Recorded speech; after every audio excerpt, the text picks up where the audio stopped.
Golput adalah sebuah kondisi di mana masyarakat yang memiliki hak pilih tidak menggunakan haknya secara sadar.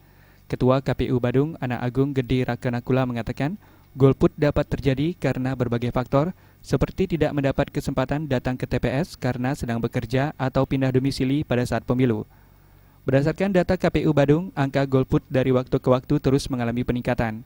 Pada saat pemilu Presiden 2014, persentase golput mencapai 75,6% dari jumlah pemilih.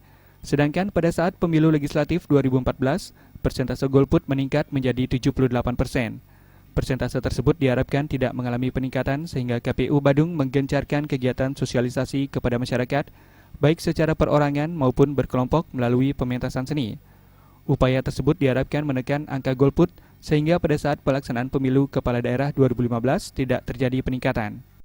Sesuai dengan fluktuasi untuk golput itu fluktuasi terkait dengan kemungkinan penyelenggaraan pemilihan tersebut.